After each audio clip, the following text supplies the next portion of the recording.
Live from New Delhi, you're watching DD India Newshour, India's voice to the world. I'm Amritpal Singh. Coming up in the next 1 hour, Japan's government projected to lose majority in the upper house in a blow to Prime Minister Ishiba.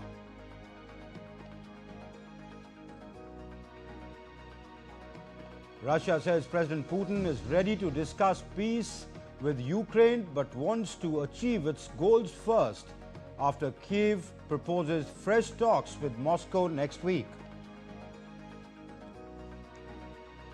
Prime Minister Narendra Modi to embark on a 4-day visit to the United Kingdom and Maldives from July 23rd. Prime Minister to hold wide-ranging discussions with UK Prime Minister Keir Starmer.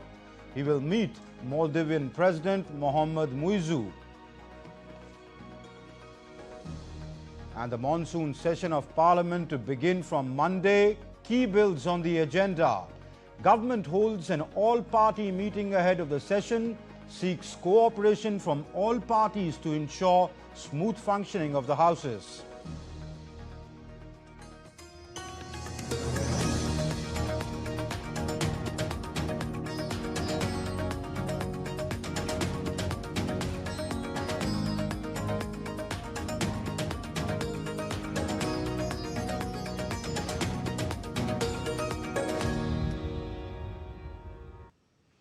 Ukrainian President Volodymyr Zelensky has called for negotiations with Russia next week to push forward ceasefire talks amid growing US pressure on Moscow to reach a deal.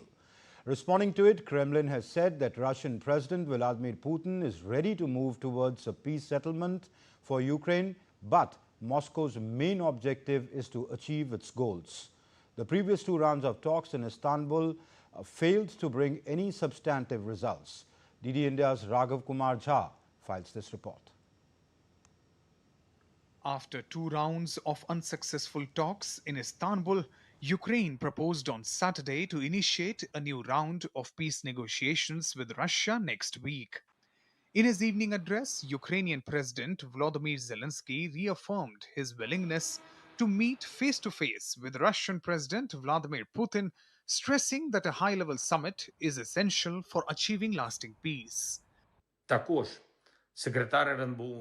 Security Council Secretary Umerov also reported that he had proposed the next meeting with the Russian side for next week. The momentum of the negotiations must be increased. Everything must be done to achieve a ceasefire.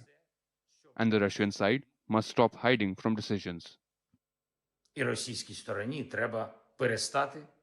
Reacting to Kyiv's offer for the next round of peace talks, Kremlin spokesman Dmitry Peskov spoke to state television in a clip published on Sunday. He said that Russian President Vladimir Putin is ready to work toward a peace settlement for Ukraine. But Peskov added that Moscow's main objective is to achieve its own goals.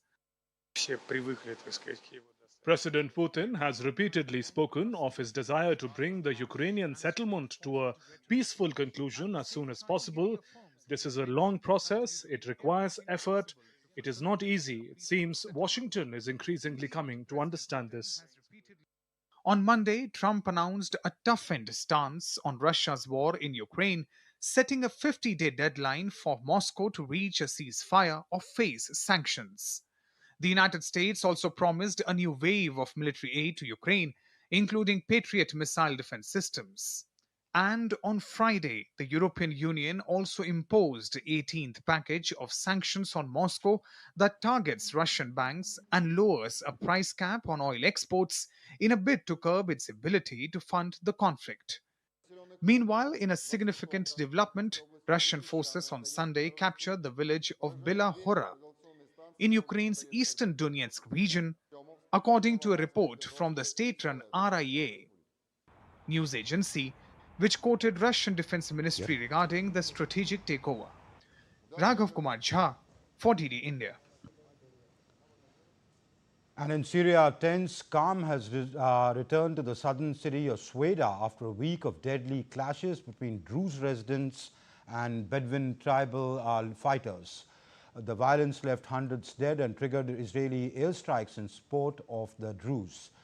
Syrian forces have now moved in as Bedouin fighters have withdrawn. Amid growing international concern, residents face a deepening humanitarian crisis. DD India's Mahir Mehuri has the details of the aftermath of the bloodshed. Residents in Syria's southern city of Sweda reported a fragile calm on Sunday after nearly a week of violent clashes between Bedouin tribal fighters and Druze residents. The fighting, which left hundreds dead, has drawn international concern and prompted Israeli military intervention. The Syrian Interior Ministry announced late on Saturday that Bedouin fighters had withdrawn from the area. By Sunday morning, the ones accused of extrajudicial killings and human rights violations by locals. Interim President Ahmed al-Shara condemned the bloodshed, pledging accountability and vowing to protect the rights of the Druze. The unrest also drew Israel into the conflict, launching airstrikes last week in support of the Druze and targeting both Sweda and the Syrian Defense Ministry in Damascus. Mihir Mehuri's report for DD India. And thousands of Palestinians marched on a long road to an aid distribution center in northern Gaza on Sunday, with many returning with sacks of flour to feed their families as the hunger situation there worsens. Around 41 of the 125 upper house seats contested on Sunday, short of the 50 needed to retain a majority. NHK, which is their national broadcaster, projected that the LDP could win anything between 27 and 41 seats, and Kometo between 5 and 12, making retaining the majority difficult. Ishiba told broadcaster NHK, and I quote, "It is a very difficult situation and we have to take it very humbly and seriously," unquote. Asked about his future, he said only that he cannot speak lightly of it. Ishiba's governing coalition was already humiliatingly forced into a minority government after the lower house elections in October, shortly after he became prime minister and called the snap vote. Meanwhile, right-wing populist party Sensitio was projected to have made strong gains, winning between 10 and 22 seats, adding to the two it already holds in the 248-seat chamber. Still to come up on DD India Newshour, Russian President Vladimir Putin meets Khamenei's top advisor for nuclear talks. US President Donald Trump claims high poll numbers after Epstein controversy. And we bring you fresh updates of the weather events from around the world.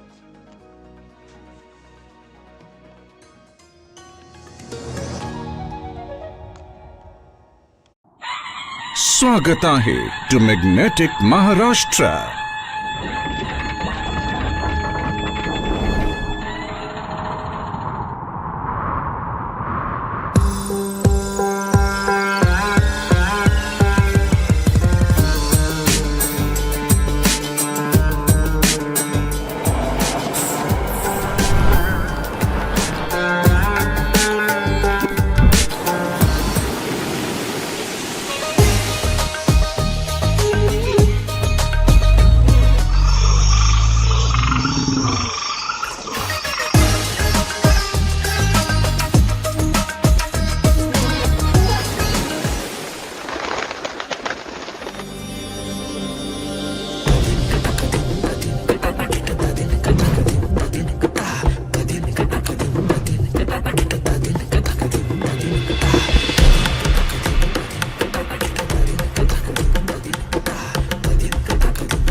share in the richness of Maharashtra as one family, united by the collective vision of building a better tomorrow.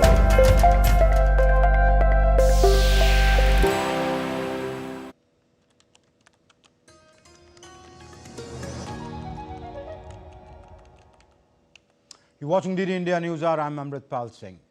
Russian President Vladimir Putin met Ali Larijani, who's a top advisor to Iran's supreme leader on nuclear issues, in Moscow on Sunday to discuss Iran's nuclear program. The meeting was unannounced and held at the Kremlin. Kremlin spokesperson Dmitry Peskov said that Larijani shared views on the situation in West Asia and Iran's nuclear issue. Putin reiterated Russia's stance on regional stability and a political solution. Russia supports Iran but stayed cautious after US and Israeli strikes in June. A German source said that Germany, France and Britain are also planning new nuclear talks with Iran soon. Iran agreed to the talks, according to the news agency. Meanwhile, Russia has denied a report that Putin urged Iran to accept a US deal on the uranium enrichment program. Iran insists it does not seek nuclear weapons and defends peaceful nuclear energy use. Iran, Britain, France and Germany have agreed to hold nuclear talks on Tehran's nuclear program.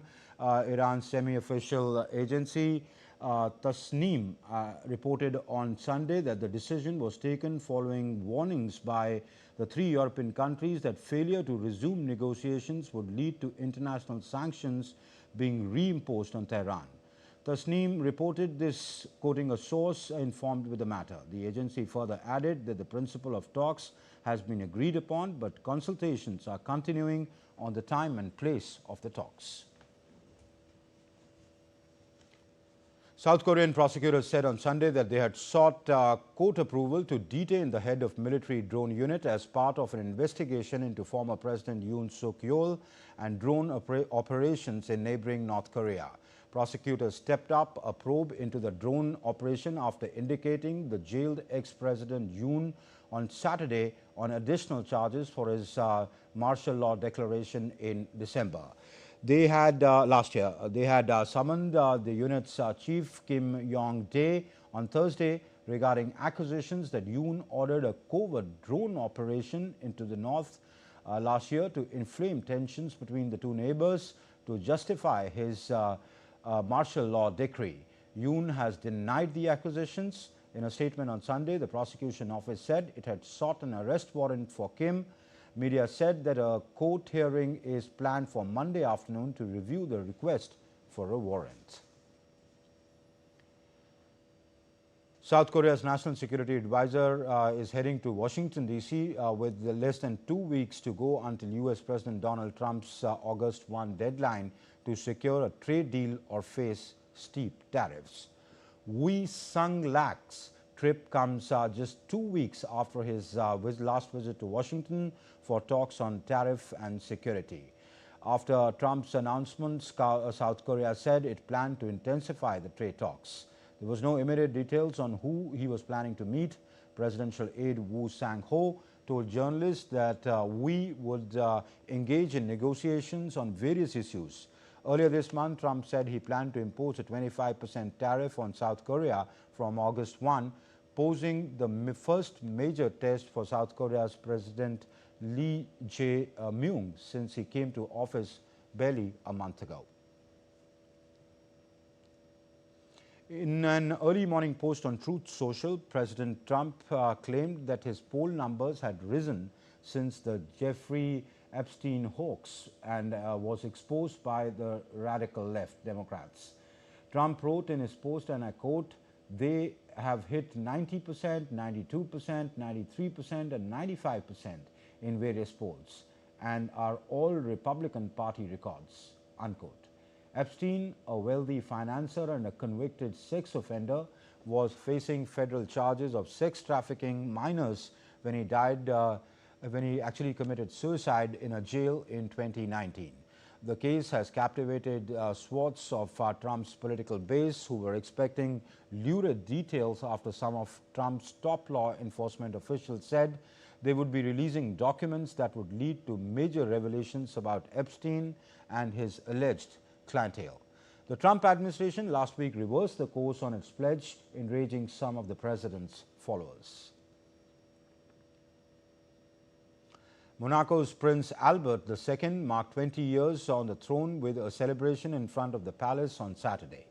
The palace square was awash with emotion, unity and pride as Monaco paid tributes to His Serene Highness Prince Albert II, marking 2 decades since his accession to the throne.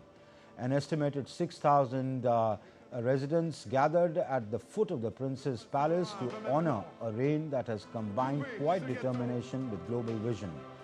Accompanied by his wife Princess Charlene and their twin children, Albert greeted well-wishers, cut a giant birthday cake and gave a speech thanking his family and praising Monaco's place in the world.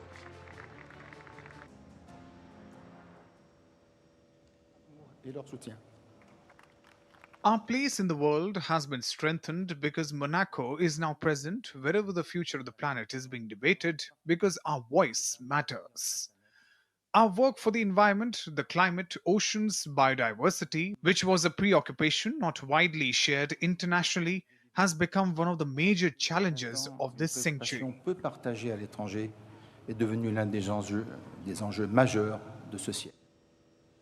Let's now take a look at how Typhoon Bifa has wreaked havoc in parts of Southeast Asia after it made a landfall in China's southern Guangdong province.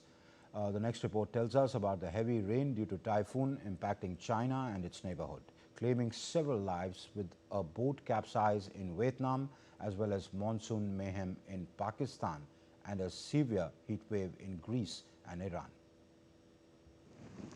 It was a day of extreme weather phenomenon witnessed across the world. Typhoon Bifa is wreaking havoc after it made landfall on the coast of Taishan city in China's southern Guangdong province. After landfall, Bifa weakened to the level of a severe tropical storm. Meanwhile, rain pounded Hong Kong as Typhoon Bifa skirted southwards, disrupting 400 flights and public transport, felling hundreds of trees and damaging a construction site. Just after landfall, weathermen lowered the typhoon signal in the Asian financial hub to 8 from the maximum of 10, which had been hoisted for nearly 7 hours. Bifa, which in Thai means splendor, also passed over the Philippines at tropical storm strength and drenched parts of Taiwan. This time, due to the typhoon passing through Hong Kong, although its wind strength itself wasn't very strong, it hit Hong Kong directly. The damage to Hong Kong and our eastern district was still somewhat significant. However, fortunately, the main issues were limited to fallen trees and collapsed bamboo scaffolding, with no reports of casualties. Compared to previous typhoons like Mangut and Hato, which caused much more astonishing destruction, the impact this time was primarily limited to fallen trees and collapsed scaffolding. Earlier on Saturday, a tourist boat capsized in Vietnam due to the impact of Typhoon Bifa. The incident took place in Quang Ninh province of Ha Long Bay, a popular tourist destination in the north of the country. At least 35 people have died and 4 remain missing. The vessel was carrying 49 people, including several children. Vietnam's Prime Minister Pham Minh Chinh sent his condolences to the families of the deceased and called on the Defense and Public Security Ministries to conduct urgent rescue and search operations. This is the first time I have witnessed an accident that involved so many people with so much hurt and pain. I'm only a stranger and I'm not related to any victim here, but I couldn't sleep thinking of them and their families. Elsewhere in Asia, torrential rains continue to lash South Korea for a 5th day on Sunday, keeping nearly 3,000 people from returning to their homes. The downpour started on Wednesday and has resulted in 17 deaths, with several people missing, mostly in the southern and central parts of the country. While in our neighborhood, over 200 dead while 560 others injured in monsoon mayhem as relentless rains lash Pakistan. In Rawalpindi, flash floods swept through homes, streets and markets submerging entire neighborhoods. Water levels rose dangerously in some areas, reaching rooftops.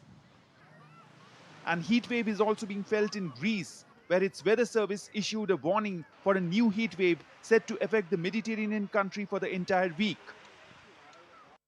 While Iranian authorities have urged residents to limit water consumption as the country grapples with severe shortages amid an ongoing heat wave. Bureau Report, DD India.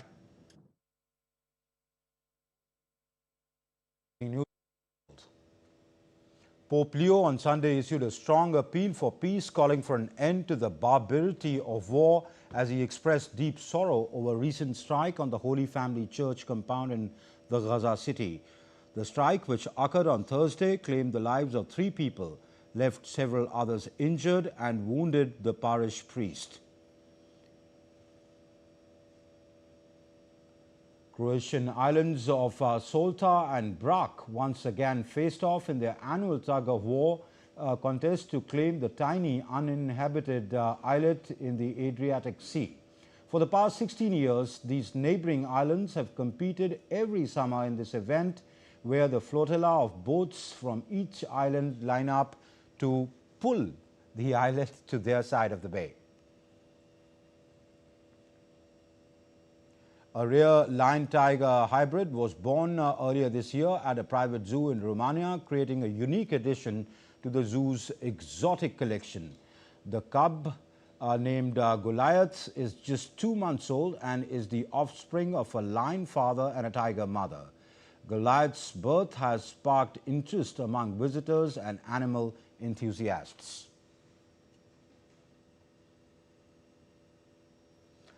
Tourists visiting Rome's iconic Colosseum can now experience the ancient amphitheater after sunset, thanks to a new initiative aimed at providing a cooler and less crowded experience.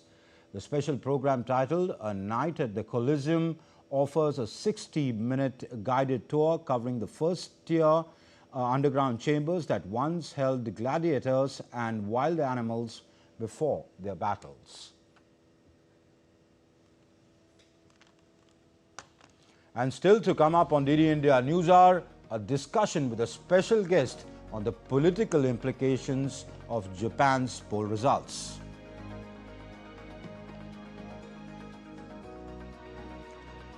Youth Spiritual Summit concludes with the Kashi Declaration for a Drug-Free India.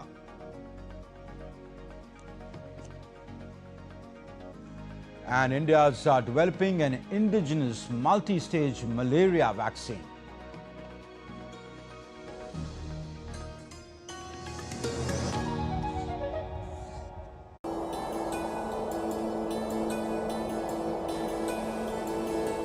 गर फिरदौस बर रुए ज़मी अस्त हमी अस्तो हमी अस्तो हमी अस्त Jammu and Kashmir, nature's finest works.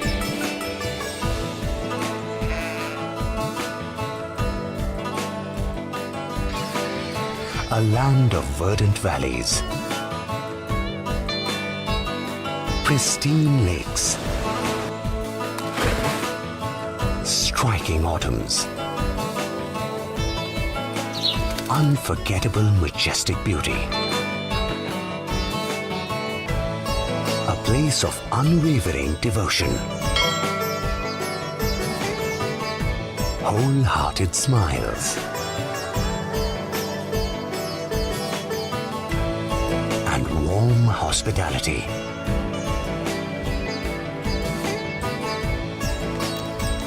World famous for its exquisite artistry.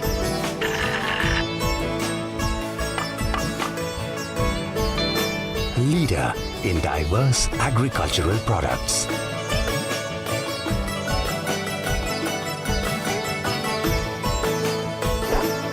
Heartland of winter sports. Jammu and Kashmir is vibrant, diverse, ambitious, future-focused.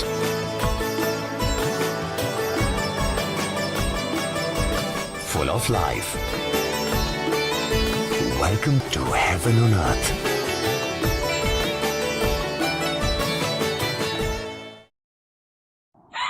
स्वागत आहे to magnetic Maharashtra.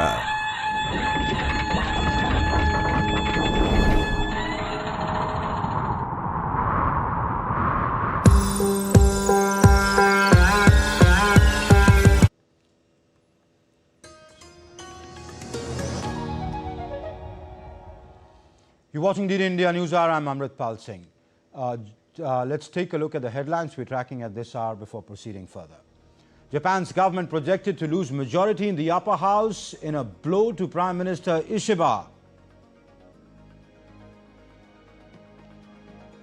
Russia says President Putin is ready to discuss peace in Ukraine but wants to achieve goals after Kyiv proposes fresh talks with Moscow next week.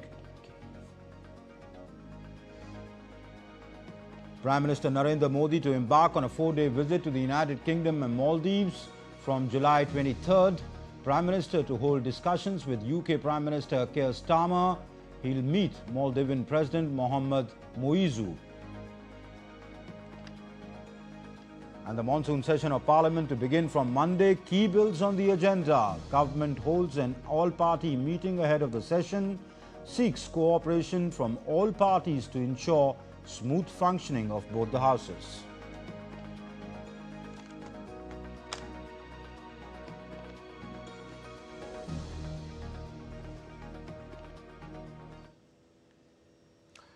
So, going back to the Japan story, the counting is still on. Results are expected in some time, as you can see on your screen. These are visuals of where the ballots are being taken out and being counted.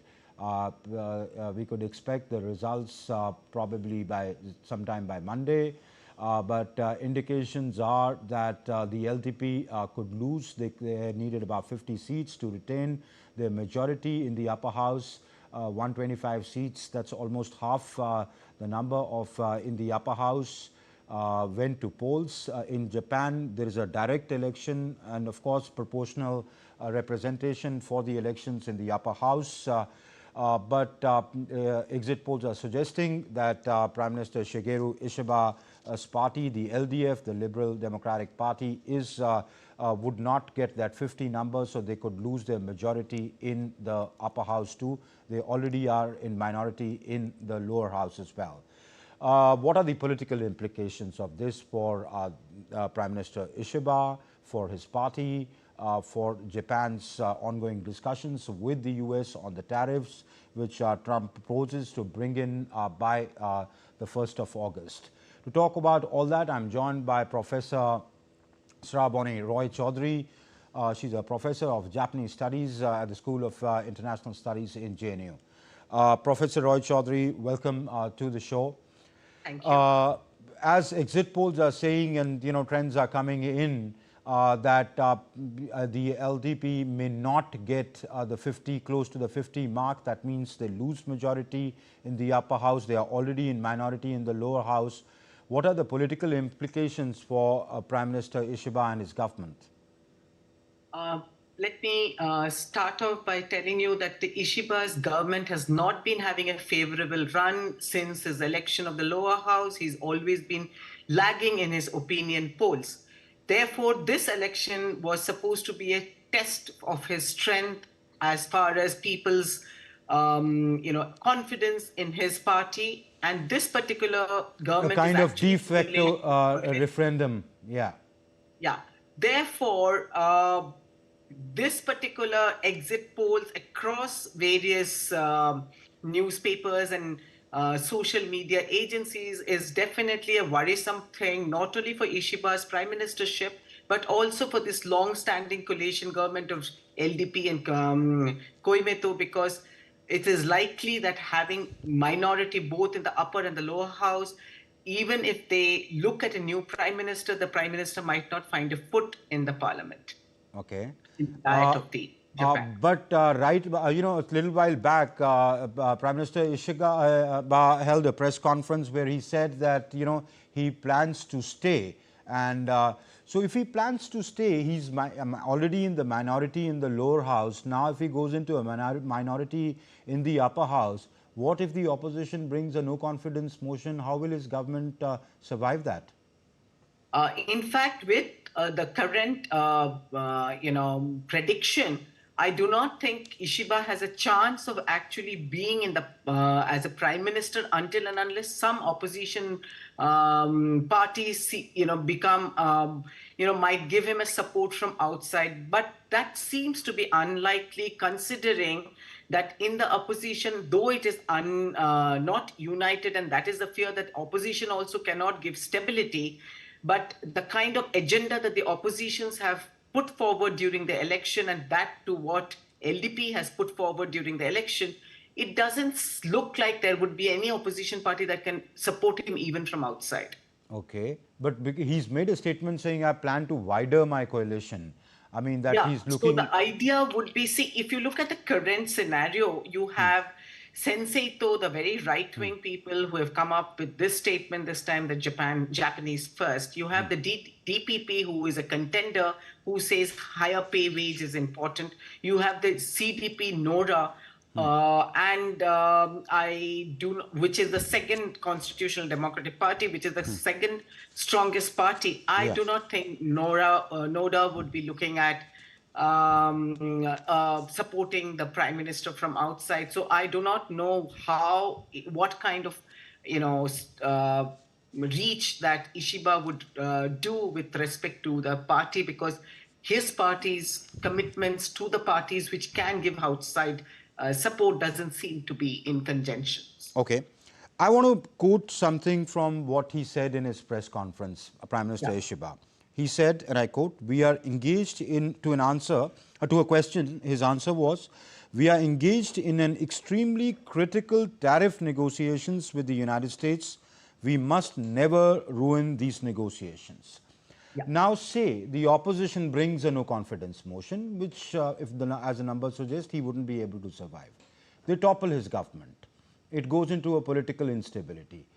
And later, when a snap election is called, he can go to the people saying that, look, I was here trying to negotiate with the United States on tariffs, 25% tariffs, and they toppled me midway. So his strategy could really be turn the problem around on its head, because in this election, the tariff negotiations was a big thing. It was a big issue. The opposition was accusing him of being weak, not being a good negotiator, not protecting Japanese interests. But he could turn it around on its head and say that, look, these guys toppled me, and that's why, we have political instability and we lost out to the United States. Excellently put. I do know that politically you have the option and he might go forward with it. But if you look at the current, why people were looking at various aspects of during the election, economy and price was obviously came as 48% as of people's, view with respect to why they were voting for a party. But however, if you look at the economic and price, common man understands US tariff issues, but he's today more concerned about two fundamentally critical things. One is the rice price and other is the gas price. In both the places, LDP has not been able to give the assurance, nor have they been able to take care of it before the election. And I do not therefore think that if Ishiba turns it, like Ishiba loses, I do not see Ishiba even getting the nomination from within his party to be the next prime minister. Okay. And I've been visiting Japan. I just got back. My, feeling or my sense of what I saw when I talked to various citizens, that they are very concerned about why Ishiba seems to be neither domestically engaged nor internationally engaged. Okay. All right. Let's talk about, what happens if his government falls. The opposition, he may be reduced to a minority, but his party still remains the single largest party in both the houses. The opposition, the CDP, the DPP, Senseito, etc., are, way too fragmented. What happens then? Would CDP, for example, want to go to the polls?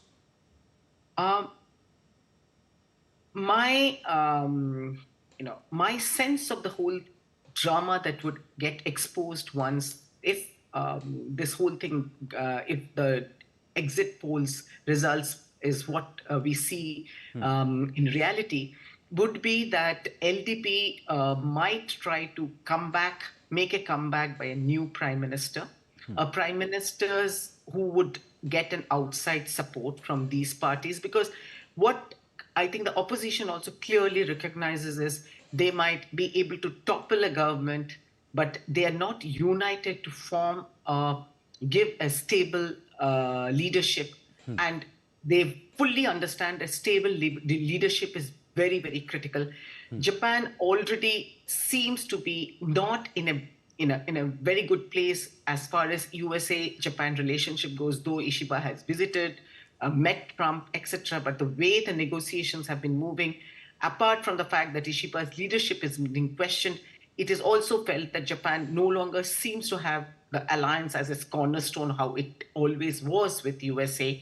And therefore, the question of a good, able leader is important. And I think what challenge that LDP will face next is when they lose this thing is, if they lose the vote of confidence, is to find the right leader. They're in need of a very capable leader who would not only be able to internationally engage, but also engage domestically to take care of issues that are, according to most people, very, very, very easy to sort of take care of, have directed ways of doing it. Who then, Professor Roy Chaudhary, could be the next leader that the LDP could find from its ranks? The choice are many, but the problem is that LDP has also done a little bit of restructuring, in the sense some of these big groupings within the LDP has been dissolved, etc. So I will not want to name anybody because I do not think I'm in a position to name anybody. But isn't the agriculture minister in the running? Isn't his image of one who's trying to deliver and get them out of the rice issue? Yeah, that's why I said I'm not willing to name anybody, because while he is definitely now finds a lot of front page attention, but there are other things to take a look at before they think of a sizable leadership that would be capable to go forward. Because there's age factor, there is a factor of not only individual popularity, but also within the party, who would be supported. Japan is pretty a conservative society, so age also comes into play. Okay. Say let's result. Counting is still going on. We'll only get to know after the results where it goes. But say assuming they replace the prime minister, the Ishiba has to go, and they put in a new leader. Negotiations, some kind of tariffs Trump is going to impose. We don't know if 25%, he's threatened 25%, but some kind of tariffs he's going to impose. Now, if he imposes tariffs, that hurts the economy even more. So the rising cost of living, etc., on which this election was fought, becomes even more difficult for whoever the LDP chooses as their next leader. What stops the opposition for bringing in a no confidence, saying, well, they sold out to the United States, and this one is also another, just like Ishiba?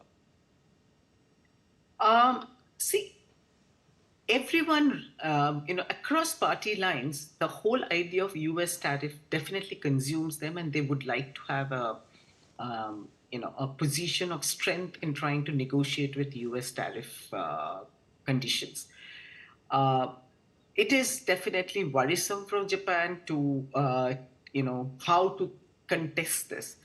But if you get a new leadership in place, and if the negotiation does not favor Japan, definitely the blame has to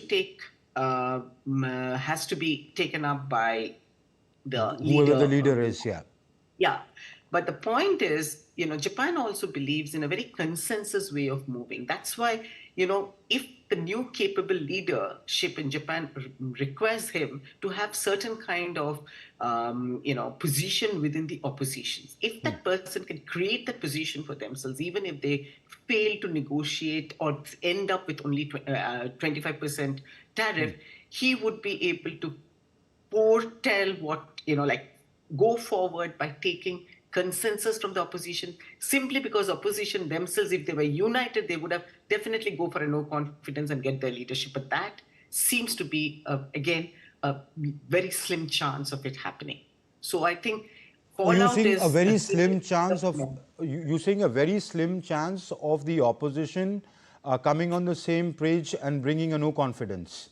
Are you saying that? No confidence likelihood is very high, but they themselves having an united, putting up a united front to find the right leadership, I think is again an issue among them.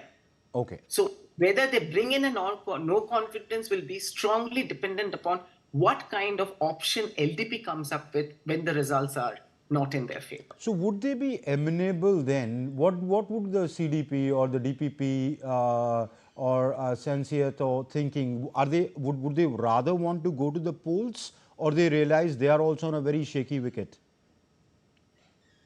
Going to the polls could be the very likely option at this point of time for all of them, simply because they would then, there is a thing among even citizens that it was important that they have a clear yes or a no among which set of parties will rule, which is not the current diet. They would probably therefore prefer going back to the polls and clearing the deck and starting afresh. But that, of course, has the biggest disadvantage is the US tariff issue. So that is why I feel coming up with a no confidence as soon as the poll gets over, I don't know how that part seems to be a very tricky and very messy at this point of time. Okay, yeah, it looks like they're going into political instability. Strong, big, of instability. Right. All right, we leave it there. Professor Roy Chaudhary, thank you very much. Appreciate your joining on the show at this late hour. Thank you very much. Prime Minister Narendra Modi will pay an official visit to the United Kingdom on the 23rd and 24th of July and a state visit to Maldives from the 25th and 26th of this month. In the first leg of his visit, the Prime Minister will visit United Kingdom, where he will hold wide-ranging talks with his counterpart Keir Starmer on the entire gamut of India-UK bilateral ties. They will also exchange views on issues of regional and global importance. The Prime Minister is expected to call on King Charles III during his visit. The two sides could review the progress of the comprehensive strategic partnership with a specific focus on trade and economy, technology and innovation, defense and security, climate, health, education and people-to-people ties. This will be Prime Minister Modi's fourth visit to the United Kingdom. And in the second leg of his visit, Prime Minister will undertake a state visit to Maldives on 25th and 26th of this month. This will be Prime Minister's third visit to Maldives and the first visit by a head of state or government to Maldives during the presidency of Dr. Mohammad Muizzu. Prime Minister will be the guest of honor at the celebrations of the 60th anniversary of independence of Maldives on the 26th. During the visit, the Prime Minister will meet Dr. Muizzu and hold discussions on issues of mutual interest. The two leaders will also take stock of the progress in the implementation of the India-Maldives joint vision for a comprehensive economic and maritime security partnership, adopted during the state visit of the President of Maldives to India in October 2024. The monsoon session of Parliament is set to begin on Monday. Spanning over a month, this session is expected to feature significant legislative business and intense political debates. From key amendment bills to discussions on national security and governance, both houses will face a packed agenda. The session, scheduled for 21 sittings, will conclude on the 21st of August. The government, ahead of the session, the government convened an all-party meeting on Sunday in New Delhi. During the meeting, the government sought cooperation from all political parties to ensure smooth functioning of both houses. Parliamentary Affairs Minister Kiran stated that the government is open to discussion on all important matters, including Operation Sindoor. We are very open to discussion on important issues like Operation Sindoor, related to all the incidents right from the attack in the Pahalgam. These are issues of great national importance.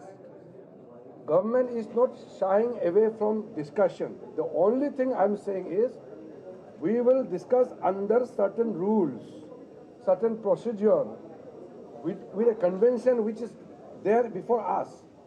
So government will never shy away from discussion unless it is prevented under certain rules or under certain provisions.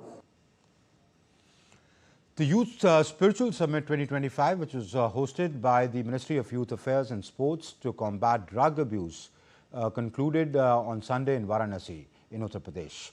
At the historic summit, the transformative Kashi Ghoshna Patra, that's Kashi Declaration, was released, which is a powerful commitment to build a drug-free, developed India. More in this report.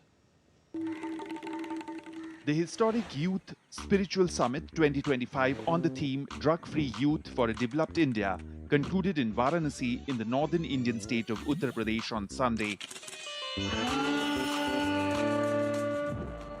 The summit was held between 19th and 20th July by India's Ministry of Youth Affairs and Sports.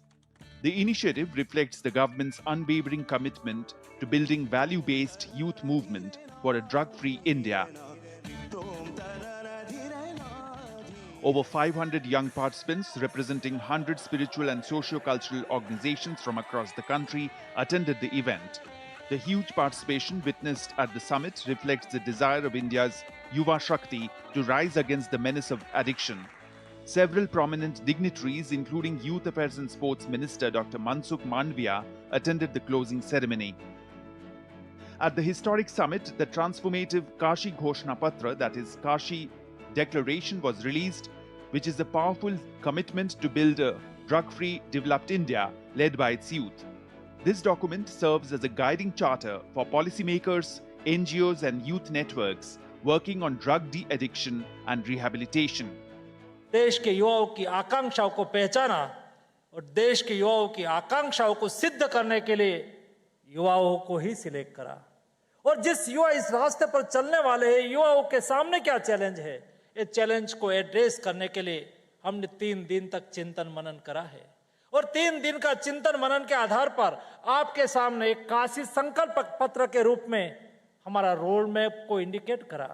हम कैसे संकल्प को सिद्ध करेंगे, उसके लिए संकल्प के पर कई बिंदु आपके सामने रखा गया। Today, an increasing number of young individuals are falling into the trap of addiction, which not only affects their health but also threatens their future as well as the nation's future. Over the past 11 years, India has taken several decisive steps to combat this menace. Bureau Report, DD India.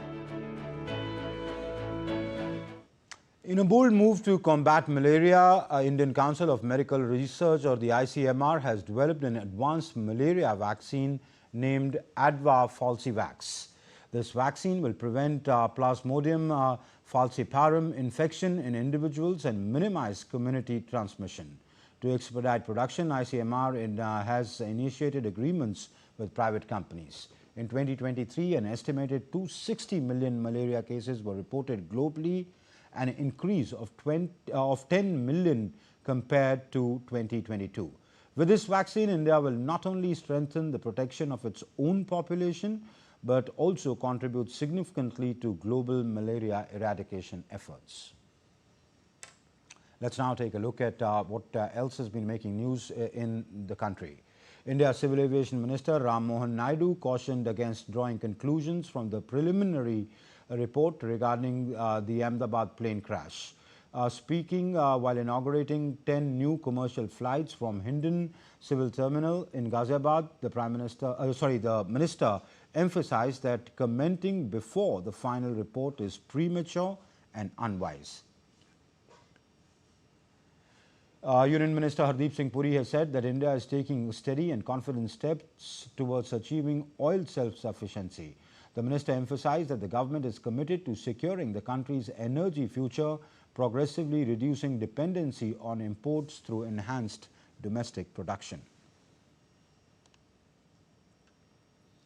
In response to increasing frequency of natural disasters in Himachal Pradesh, Home Minister Amit Shah directed formation of a multi-sectoral central team.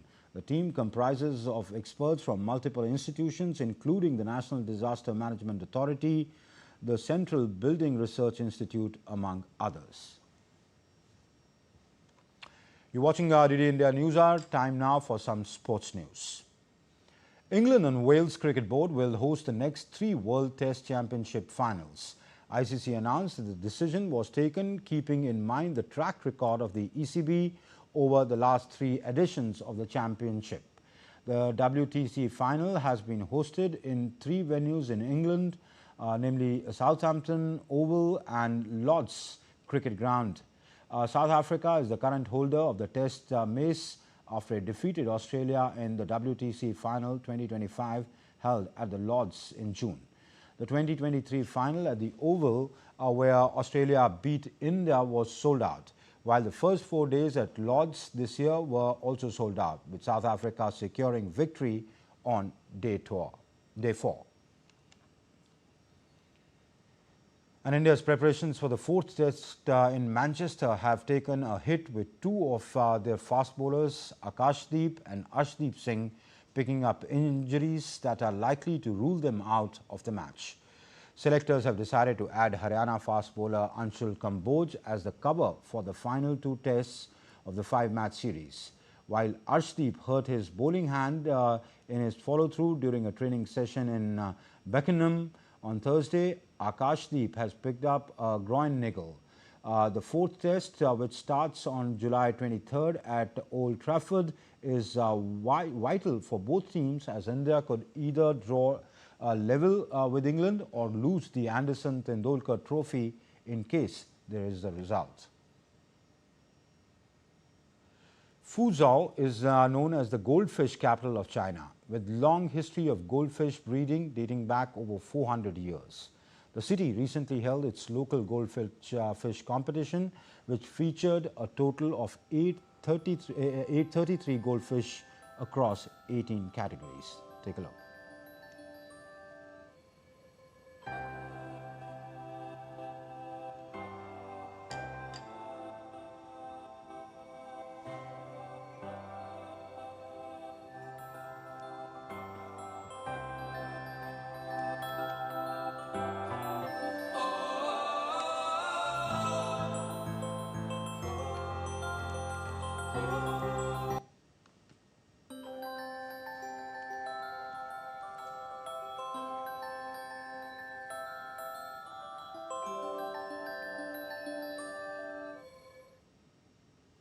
That's all in this edition of DD India Newshour, but let us know your thoughts on the news of the day. For those on the go, you can get all the latest news and updates from India and across the world on DD India's mobile app. The app is available both on Android and iOS platforms. Scan the QR code on the screen to download now. We'll be back with more news as it breaks here on DD India. I'm Amritpal Singh from my entire team here in Delhi. Thank you for watching.